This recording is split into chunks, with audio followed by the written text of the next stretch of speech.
¿Se han preguntado por qué hay ciertas sustancias que al acercarlas como que se unen?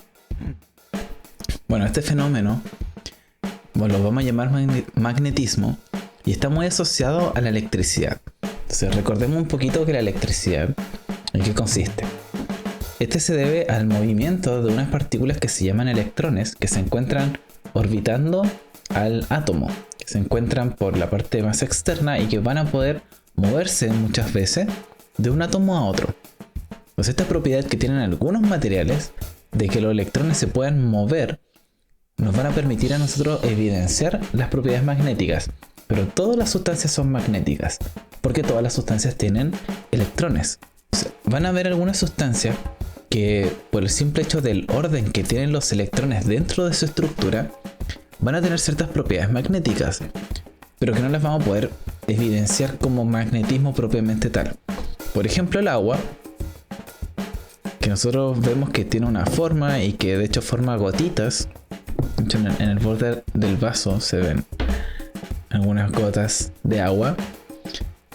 Eso se produce gracias al magnetismo que tienen las gotas de agua.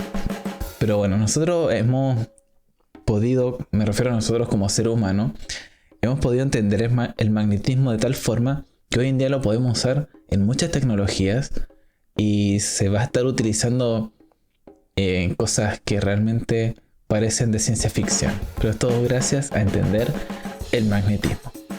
Entonces partamos primero con el hecho de que el magnetismo es una característica natural de los elementos, de prácticamente todos los elementos. Pueden de una u otra forma tomar estas propiedades magnéticas, pero hay algunos en particular que son mucho más evidentes que otros, y en particular van a ser en algunos metales. Hay un metal que se descubrió en la antigua Grecia, cerca de una ciudad que se llamaba Magnetis, y que había muchas piedras que se dieron cuenta que al acercarla a otras piedras de este mismo tipo se pegaban. Hoy en día esta piedra le decimos magnetita. La ciudad de Magnetis ya no existe, creo que tiene otro nombre ahora, pero nos dejó este legado. ¿En qué consiste el magnetismo ahora en un nivel más atómico? Va a ser básicamente el orden que adquieren los electrones dentro de una sustancia, de las moléculas, o también si es que estos electrones pueden moverse de un lado hacia otro, formando algo que llamamos polos. Cuando un cuerpo adquiere polos o se polariza, queremos decir que los electrones se van a estar moviendo de un punto a otro en este cuerpo. Por ejemplo, en este ejemplo que les puse aquí, esta imagen de un peine que tiene cargas positivas. Eso quiere decir que perdió electrones. Entonces aquí le faltan electrones y eso va a generar un polo que llama electrones. Entonces al acercarse un papel, los electrones de este papel se empiezan a ir hacia el borde más próximo de la peineta, haciendo que se forme también un polo en el papel. Este polo básicamente es porque las cargas que estaban distribuidas de manera uniforme en el papel, o sea que estaban en todos lados igual, se fueron todas las que se podían mover hacia una punta, dejando entonces un polo positivo, ¿no es cierto?, sin electrones, y un polo negativo lleno de electrones, con todos los electrones que se podían mover de ese papel. Y finalmente esto logra hacer que se produzca el famoso efecto de que se peguen las cosas. También en el caso de los metales, como les estaba diciendo de la magnetita, tiene que ver con el orden que adquieren los electrones. Entonces quedan todos apuntando hacia un lado o hacia el otro. El lado al que apunta le llamamos el polo sur, de donde aparecen los polos. Entonces, para entender el tema de los polos, primero tenemos que entender lo que es un campo magnético, que va a ser la región del espacio en el cual actúa el magnetismo. El magnetismo es una fuerza que va a estar ocurriendo cuando nosotros acercamos dos cuerpos que tienen diferentes cargas eléctricas o distintos polos y están interactuando entre sí en una misma región. cualquier fuerza que se esté ejerciendo a distancia, como es el caso del magnetismo, va a ocurrir dentro de algo que llamamos un campo, y que este campo lleva el nombre de la fuerza. Entonces, como es un campo magnético, este campo de fuerza se va a llamar campo magnético, porque es una fuerza magnética. Creo que se entiende. Lo vamos a encontrar de distintas formas, principalmente viendo dónde se producen el magnetismo. Vamos a entender dónde se produce el campo magnético. Si nosotros podemos inducir el magnetismo en una estructura que se llama un solenoide, que es básicamente un alambre enrollado. Lo podemos ver en bobinas, por ejemplo. Hay una pieza del motor de los autos, quizás para los que son más de conocer autos. Yo en verdad no sé mucho de autos, pero sé un poco la parte funcional. Hay una pieza que se llama el solenoide, que es justamente una cosa que genera un campo electromagnético. Entonces aquí las flechas lo que me indican es hacia dónde apunta. Parten desde el polo sur, ¿cierto? O la parte positiva, y van a salir hacia el polo norte, o en este caso el polo negativo. Bien. ¿Cómo vamos a producir un cambio en el polo, en el magnetismo de un solenoide? Es haciendo pasar una corriente eléctrica a través de este cable que sale aquí en azul. Ese cable que está enrollado, nosotros lo conectamos a una diferencia de potencial, ¿no es cierto? Puede ser una pila, una batería, y al ir moviéndose las cargas eléctricas, este movimiento va a generar un campo magnético. Quizás la forma más fácil de verlo es los imanes. Los imanes más fáciles de encontrar son estos que tenemos en los refrigeradores, que yo los acerco y se quedan pegados. Esto va a ocurrir porque bueno, en verdad hay varios como misterios aún que existen dentro del magnetismo, pero no muchos. Bueno, principalmente lo que va a ocurrir es que el polo de supongamos que este tiene un polo sur que está apuntando hacia arriba, y este va a tener un polo norte que está apuntando hacia arriba también. Entonces se van a repeler. De hecho, yo no los puedo poner en cualquier posición. Si se fijan, no creo que se vaya a ver muy bien.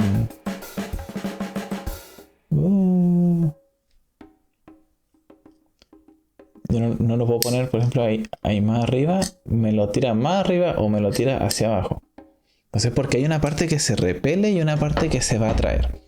Cuando los polos son iguales, se repelen. O sea, polo norte con polo norte se repelen. O polo negativo con polo negativo se repelen. Mientras que los polos diferentes se van a atraer. O sea, sur con norte o positivo con negativo. Entonces, cuando le llamamos sur o norte, es cuando hablamos de un imán. Cuando hablamos de algo que tiene electricidad, lo llamamos positivo o negativo.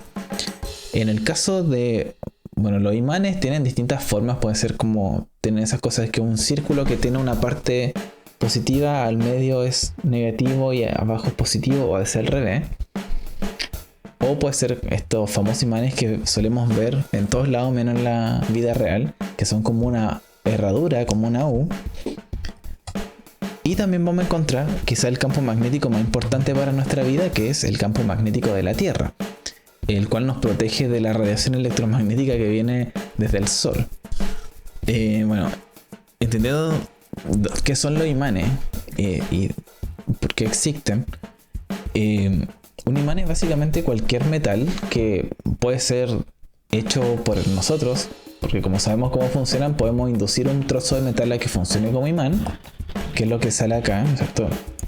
Aquí lo que se hace es conectar un solenoide, este alambre enrollado, a una batería, y ponemos un clavo, puede ser un clavo, y lo enrollamos el alambre, y este va a adquirir propiedades electromagnéticas. Decimos electromagnéticas porque es inducido a la electricidad. Eso de hecho lo podemos hacer. También están estos otros imanes que podemos comprar, ya sean circulares o en forma de barra o en forma de herradura. Y bueno, siempre van a ser metales. Van a estar formados principalmente por hierro, por cobalto o por níquel. o una mezcla de estos metales.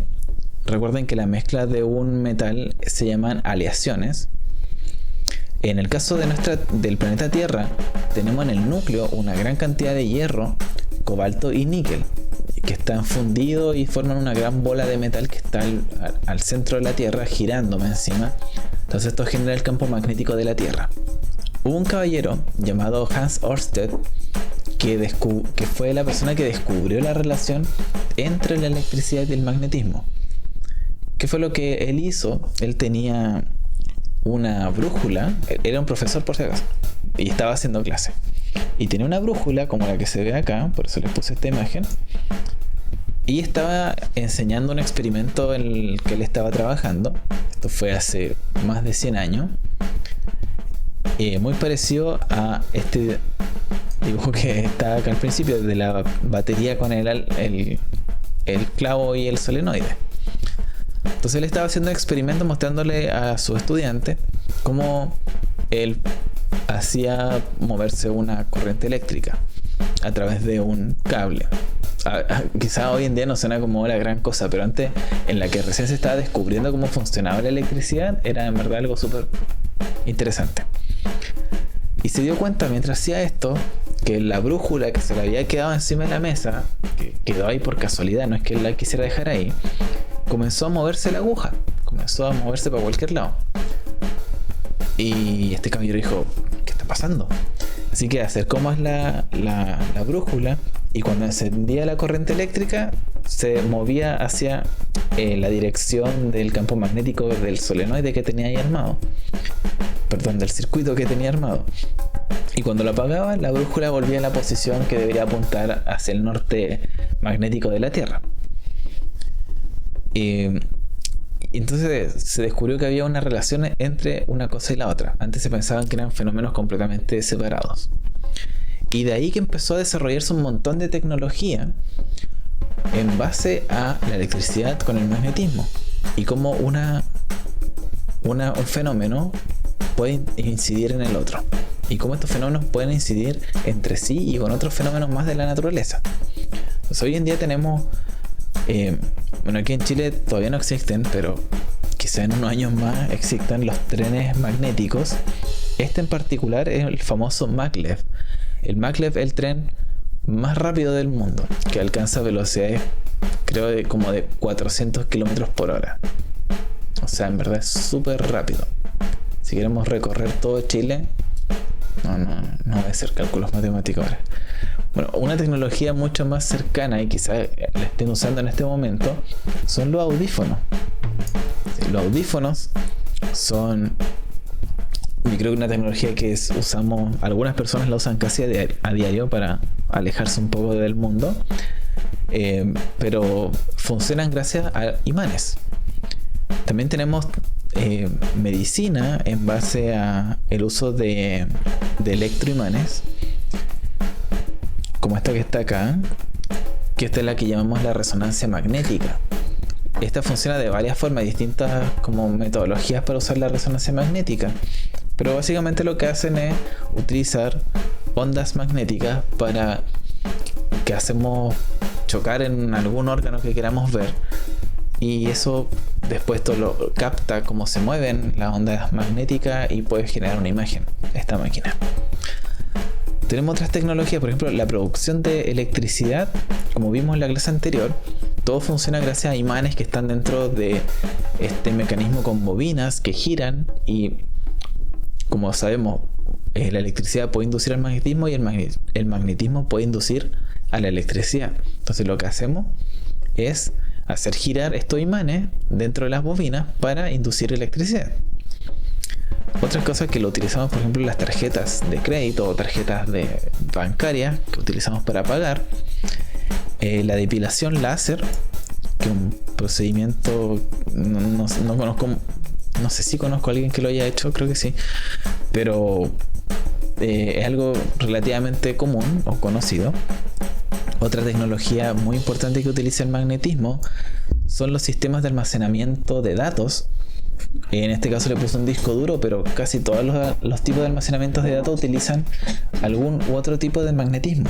Incluso los más antiguos, el cassette que era una cinta café, quizás los que se acuerdan, yo todavía me acuerdo un poco cómo eran los cassettes. Bueno, esa cinta café tenía propiedades magnéticas, y lo que tomaba el lector eran estas ondas magnéticas. Y aquí les puse una imagen de mentira, así que lo he escuchado muchas veces, algo que llamamos el biomagnetismo, que se vende como una terapia para sanar un montón de males, que realmente no funciona como se dice, ¿ya? Si bien nuestro cuerpo tiene propiedades magnéticas, no funciona como lo hacen ver muchos charlatanes que solamente quieren ganar dinero en base a la ignorancia de la gente, que ocupan de repente conceptos bastante creíbles, como por ejemplo el hecho de que nuestro cuerpo está hecho principalmente de agua, y y el agua se puede inducir a ciertos movimientos gracias a ondas electromagnéticas, que es lo que hacemos en un microondas cuando queremos calentar algo. Pero no vamos a mover nuestras energías con imanes, ¿no? Eso es completamente absurdo, no tiene ninguna base científica. Recuerdo también hace muchos años que se puso de moda unas unas pulseras que se ponían en las muñecas con imanes, que supuestamente te hacían aumentar tu como resistencia física. Creo que un futbolista la usaba y todo el mundo las quería comprar, lo cual era simplemente un robo, o sea, era algo falso. Lamento decepcionarte, pero era mentira eso. Eso nunca funcionó. Y bueno, así hay muchas terapias, hay muchas como cosas que las venden como medicina alternativa, que con el magnetismo, que hablan de biomagnetismo, y eso es completamente mentira y absurdo. Algo que sí hay que rescatar del magnetismo es la capacidad de producir ondas electromagnéticas, que llamamos ondas electromagnéticas a ondas que se van a producir, que van a estarse emitiendo y que van a tener diferentes efectos en el mundo. Por ejemplo, la luz.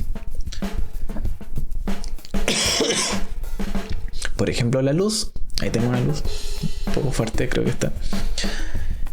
O la luz que generan las pantallas, en la que tú estás viendo ahora este video. Esta luz viaja a través del espacio y formando algo que llamamos una onda electromagnética. Esta onda también tiene propiedades magnéticas y eléctricas, ¿ya? Pero al estar juntas, nosotros no vemos que la luz atraiga metales, no es tan así, pero puede inducir a ciertos movimientos. Por ejemplo, aquí sale los microondas. Las microondas lo que hacen, como les decía recién, es igual que lo que hace un imán. Si yo tengo un imán lo suficientemente poderoso y lo acerco a un metal, por ejemplo, puede ser que este se mueva. Entonces, algo muy parecido es lo que hacen los microondas al ir activando estas ondas electromagnéticas, y hacen que ciertas partes de la comida, si es que me dieron comida, si es que ponen otra cosa en microondas, no se los recomiendo. Pero si ponemos comida que tiene mucha agua, esta agua se va a empezar a estimular, se va a empezar a mover, va a empezar a vibrar. Y esta vibración hace que las demás moléculas también vibren, y eso finalmente se traduce en un aumento de la temperatura. También, por ejemplo, vamos a tener una onda electromagnética que sale de los celulares. Y aquí también hay un tema con la salud, que mucha gente le tiene miedo a los celulares, así como a dormir con el celular cerca de la cabeza porque te pueden salir extraterrestres por la nariz. No, eso es mentira también. La cantidad de energía que emite un celular es muy bajita como para generarnos algún daño. Así que más o menos desde esta línea, esto como acá salen los números de la frecuencia, la frecuencia y la longitud de onda. Desde aquí hacia allá podríamos decir que son seguros, o sea que no hay ningún dentro de ciertos parámetros de la cantidad de energía, de la amplitud que lleva esa onda, no deberíamos vernos afectados de manera negativa. Desde aquí hasta esta zona de acá es seguro, pero también van a haber ciertas particularidades que puede tener esa luz que nos pueden generar algún daño. Por ejemplo, aquí están los rayos ultravioleta, que tenemos que usar bloqueador en verano cuando estemos expuestos al sol para no tener quemaduras. Que esa luz es una luz electromagnética, o sea, es una onda electromagnética que finalmente lo que hace es alterar la composición del ADN, la estructura del ADN, al estimularla con energía y puede producir hartos daños. De aquí hacia arriba es peligrosa, y puede ser bastante peligrosa. Es la que llamamos energía ionizante o radiación ionizante. Aquí también tenemos partículas que pueden modificar la estructura eléctrica de una molécula mucho en mayor medida. O sea, podemos romper moléculas propiamente tal. Ya, gracias a cambiar las propiedades magnéticas al inducir, ¿no es cierto?, con esta energía sobre una molécula, cambiamos su configuración, ¿no es cierto?, y se desarma. Y estos sí son peligrosas. Vamos a encontrar los rayos X, la radiación básicamente de todas las radiaciones que se producen, por ejemplo, en las centrales nucleares. Pero si no es una energía ionizante, no va a ser peligrosa dentro de ciertos parámetros que están todos súper bien estudiados. Así que no hay que tenerle miedo al 5G, no hay que tenerle miedo a los celulares. Hay que usar lentes de sol, hay que usar bloqueador. No nos pongamos muy cerca de los microondas, sobre todo cuando funcionan, cuando están en pleno funcionamiento. Y lo mismo pasa con otras cosas como las antenas de radio, pero nadie está cerca de antenas de radio que estén emitiendo continuamente cosas. O sea, con ya estar a un par de metros de distancia es más que suficiente para no estar expuesto al peligro. Y bueno, algunos ejemplos más de radiación. Como les decía, hay tantos naturales como artificiales. Quizá el natural que más nos importa es la energía que proviene del sol, como energía radiación electromagnética, que nuestro planeta también se va a proteger de parte de esta radiación, gracias a que tiene también un campo electromagnético que, como ya saben, cuando son de la misma carga se van a repeler. Entonces, como viene un poco de todo, vienen cargas positivas y se repelen con las cargas positivas, vienen cargas negativas y se repelen con las cargas negativas de la Tierra. Y esto genera un fenómeno que llamamos luces boreales o luces australes, que son estas luces que aparecen en el cielo. Voy a ver si es que encuentro un videito por ahí para mostrarle. La radiación en general de radios, celulares, microondas, la radio de las teles. Bueno, ya no se usa mucho la tele por antena, pero todavía existe. Si yo tengo una tele la puedo ver por antena, no hay ningún problema. Y también tenemos la radiación natural hecha, bueno, aquí tenemos una piedra de magnetita, que esta piedra que se pega sola. Tenemos también dos materiales que son radioactivos, el uranio y me parece que este es polonio. Se me olvidó ya qué fotos fueron las que busqué. Pero estas también van a estar produciendo emisiones radiaciones electromagnéticas, ya que van a poder modificar la estructura eléctrica de otras moléculas a distancia, ya por la emisión de esta energía. Así que bueno, con esto finalizamos entonces el último video del módulo 2. Nos vemos en la próxima unidad, o sea, en el próximo módulo. Ahí sí. Nos vemos. Chao, chao. Una